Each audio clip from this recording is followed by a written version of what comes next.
What does this look like in the classroom? I think it looks a lot like what we've always considered good project-based learning. A lot less teacher talking, a lot more teacher talking with kids, the relationship of what do you want to do? How are we going to do it? With the teacher driving the big ideas. You know, before I jump into examples, I think I want to dispel the myth that this is about lazy teachers. This is about, you know, teachers just sitting back and the kids do at what they discover everything. And it's like, that's so crazy. You know, people have these weird ideas. It's like over here on one side, there's kids like wandering barefoot through the fields and their hair uncombed, and they stumble across the Pythagorean theorem, and oh my God, they're little geniuses, you know. And then on the other hand, there's like kids sitting in rows with teachers lecturing at them. It's like, there's so much in between. There's so much leeway in between, and teachers have a lot of control, I think more than they think they do, about how much they prep a lesson, how much scaffolding they give, what kinds of scaffolding, the access to scaffolding. And all of this is in our book when we talk about shaping the learning environment. Invent to Learn, which our book is Invent to Learn, Making Tinkering and Engineering in the Classroom. We talk a lot about the classroom environment. It's not just about buying some new tool and letting the kids play with it. Because I think that messing around is great. I'm all for as much of that as you can get in, but there are some kids who are going to hang back. You want to make sure that it's not just the kids who want to jump in, you know, the ones who are feeling confident and willing to jump in, and then everyone else doesn't have such a good opportunity. But I think that in the classroom, teachers who are doing this are finding out that the kids bring a lot of experience to the table. And this is the classic project approach of not just finding out what the kids know and putting it on a chart or something, but actually having the kids involved in talking about what their experiences are and where they want to take those questions. Now, that's not chaos, right? I'm not talking about anarchy. I'm talking about a well-trained teacher who understands this approach and can keep things moving forward without saying, okay, here's the 7-step approach. Today we're on step 1. Everybody's going to take the paper and fold it here, here, here, and now, you know, it's very, it's hard to describe sometimes because it is such an interplay between the teachers and the students. It's not a script. It doesn't look the same every day. And so you can't say, okay, I did this and this is what works. You know, kids have to be given the opportunity to say, what is it you're thinking about without it being a trap? And for some kids, they know the drill. You know, they know now the teacher's going to say, oh, we're all going to build what we want. They know there's going to be a quiz on Friday, right? They've got this down. And this is especially your good students, right? They know the rules. They've figured out the game. How dare you change the rules on them? You know, so I think what this looks like in a classroom is more freedom, but not anarchy. You know, we're not in the book we talk about, it's not about chaos. We're not talking about confusion. We're talking about actually building structures in your classroom where kids can come every day and feel confident that there's something there for them to do without being told exactly what to do. And if all this sounds like double talk, you know, I apologize, but the fact is you can't say, here's the checklist of things to do. The checklist of things to do defeats the idea of the kids having agency. And, you know, this is something that, look, education professionals spend a lot of time working on. It's not something that you can just, hey, read our book. It's in chapter 6, page 7, and, you know, boom, you got it.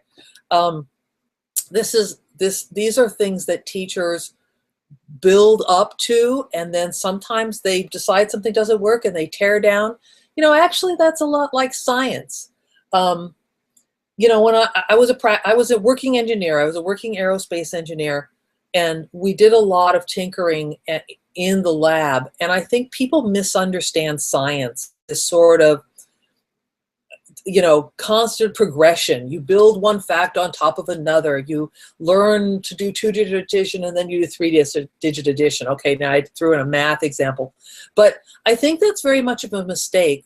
Science is as much a process of deconstructing and then reconstructing a new model in your head as it is of constantly moving forward. And I think for teachers, it's very similar. You may have something that works, and that's exactly the time when you should deconstruct it and try something new. A lot of teachers feel very guilty when kids don't get things right away. So they'll do maker, we'll have maker time, maker Mondays, and the kids will make a circuit, and it's like, oh, the kids didn't get it, so I'll make a handout, and the handout, tells them exactly what to do, and then it's like, well, the handout didn't work, and some kids needed a video, I'm going to make a video, and it's like, well, wait a second, it's not up to the teacher to constantly provide more and more and more structure. You might actually try providing less. That seems completely counterintuitive for a lot of teachers, but actually doing less, the kids are going to need to step up. Now, they're going to ask you 9,000 times, where's the step-by-step guide? They're going to ask you 9,000 times how many bullet points and how many pages and how many LEDs and how many, sewing needles they need. And you gotta clench your teeth and not give them the answer. Now, I'm not saying be mean, right? Or deprive them of a tool they need or deliberately mislead them. That's not what I'm talking about. I'm talking about letting them be frustrated more than our modern American, and this is a very American thing. Studies all over the world show American teachers talk more than any other teachers in the world. They answer their own questions quicker than any other teachers in the world. They don't let silence. They don't let the kids be frustrated. In our book, we talk about mouth up and mouth down frustration as being very different. Mouth up frustration meaning, I can't wait to get back to this problem. I'm so close. I can see it, And mouth down frustration is like, my hard drive crashed. The bell rang and I'm not done. So you want to help kids get around the bad stuff. The things don't work stuff, but not the things don't work and I can fix it stuff. So those are very different kinds of motivations for kids. And I think that the maker movement tools really give kids a way to work through some very complex stuff with satisfying results quickly and for fairly inexpensively.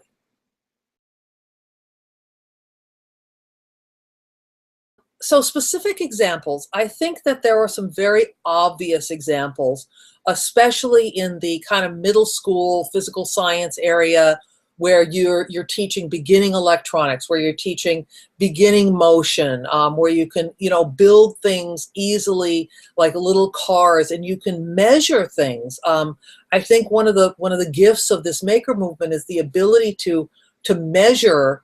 Now, when a kid builds something, you can measure force and motion. There's all sorts of new apps where the phone, they're actually using like the phone accelerometers. You could strap your phone to a robot and then graph the velocity and relate that to acceleration. That's a physical manifestation of the math that's completely theoretical without having something, physical in front of you. So, I think some of those physical science examples are easy. We're going to build a kinetic energy machine. We're going to build a guitar. We're going to build this, things with springs and measure, all those kinds of first year, middle school to, first year physics kinds of examples, I think are fairly easy to wrap your head around. The 3D printer offers you an opportunity to study the mathematics of 3 dimensions, which is fascinating and almost impossible to do without designing something real.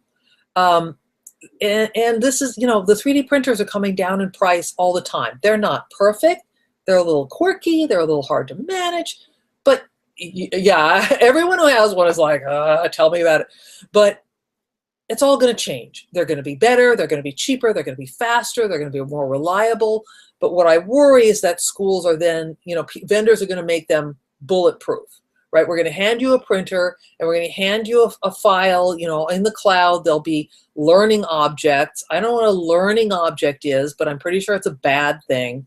And the kids will print out their learning objects. And, we did 3D printing.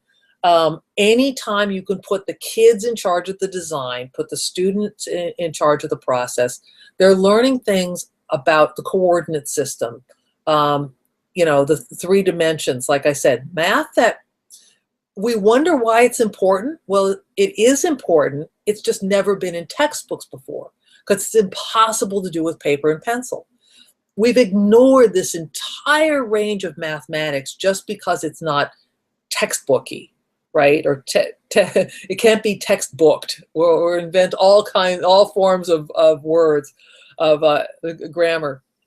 But programming, I think, is essential. I think any kind of maker movement that's happening in schools that doesn't address programming, you're completely missing the boat. Programming is the Rosetta Stone. It's the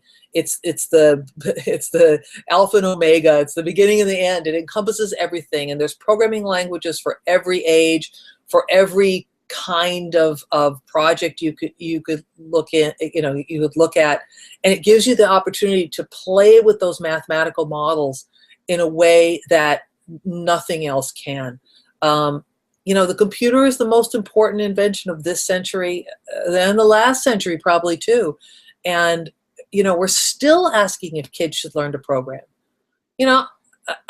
It's just, it boggles my mind. And, look, learning to program changed my life. So it put me on a path to what I did as a profession. It gives me a way to think about the world. So I don't feel guilty for promoting, for being a proponent for programming everywhere you can stuff it into the curriculum. And we all know that the curriculum is too cut up, that math is not divorced from science, that STEAM is just an admission of failure, that schools have divorced all these things, because when you have beautiful materials and an interesting problem, everyone adds their own artistic sensibility to science and math and technology and engineering. You talk to any scientist, any engineer, they're consumed with making the world a better place, with adding their stamp to things. It's just a quirk of school that we've cut these things up. So anytime we can add real materials to the classroom, a real chance for kids to connect to the real world, and it doesn't have to be robots. It doesn't have to be electronics. I mean, people get very stuck on these things. And they ask like, well, how do I do Maker to teach cell division in biology? Or how do I use Maker to teach past participles? I'm like, I don't know. How about giving the kids a reason to know these things? Is there an authentic reason to know these things? I often, I've just reread David Perkins' book, Making Learning Whole, which is an absolutely fantastic book, where he talks about playing the whole game, trying to help kids be historians, not learn about history, and be mathematicians and be paleontologists, and see science as a detective story, and they're the prime detective. They're the lead detective in the detective story. Anytime we can put kids in the driver's seat like that, I think that's what the classroom should look like.